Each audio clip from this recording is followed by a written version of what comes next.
Устаз, учурда Орусиядан келгендер шаарыбызда көбөйүп, батирлер 2 эсе баасы көтөрүлүп жатат.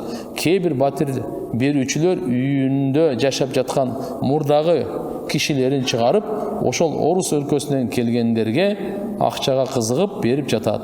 А бул жакта мурда жашагандар 2-3 эсе көп төлөй албагандыктан батирден чыгып калып жатат. Булар зулум болбойбу? Зулум болот да. Келишим бул фарыз туугандар. Бүгүн сиз макулдап бир 6 айга, же 1 жылга, же андан да көбүрөөк, же азыраак бир срокко бердиңизби?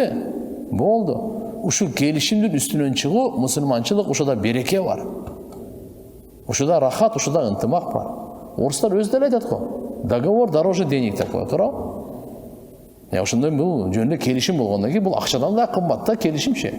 Адамдын келишими болгон. А бул мындай чоң зулумдук, мындай кылбаш керек. Буда береке болбойт.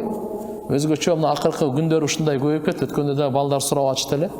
Сиз бирөөгө бердиңизби, ар кандай шылтак айтып, эптеп чыгарып туруп, андан кымбатыраак бергенге кызыкпаңыз. Буга чейин бере элек болсоңуз, эми азыр каалагандай. Бирок сизден лафыз кеттиби, сизден сөз кеттиби, келишим болду, төлөндүбү, же төлөй элекпи, канчага деп, ошондон чыкпаңыз. Көпкө кызыгышыңыз мүмкүн, андан тынчтык келбейт, береке келбейт, ачык айтып коеюн. Буну чыгарган зулумдугуңуз өзүнчө эсеп кетет буга. Буга кылынган зулумдук кандай кылбаш керек? Ошон үчүн иншалла мына батир берүүчүлөр жана башка мейли келип атышат. Биз меймандостугубузду көрсөтөйлү. Аларга да алхамдулилля жакшынакай туура жолдо болсун, келип алып ичип алтаң, даңгур-дуңгур болбосун. Алхамдулилля биз мына жакшынакай жашап аткан меймандос, тынч элбиз. Алхамдулилля момун, жакшы адамдар алхамдулилля Кыргызстанда жашашат. Кыргызстандын амандыгына, Кыргызстандын өскөнүнө, маданиятына, тынчтыгына салым кошо турган болуш керек. Дүйнөдөн кайсы жагына келсе келсин. Бирок ушул жактан биздин элибизди сыйлай турган, урматтай турган, алхамдулилля Алла таалам кереметтүү бизге ушундай жаратылыш берип койду, кереметтүү элди берип койду, алар дагы сыйлаш керек да.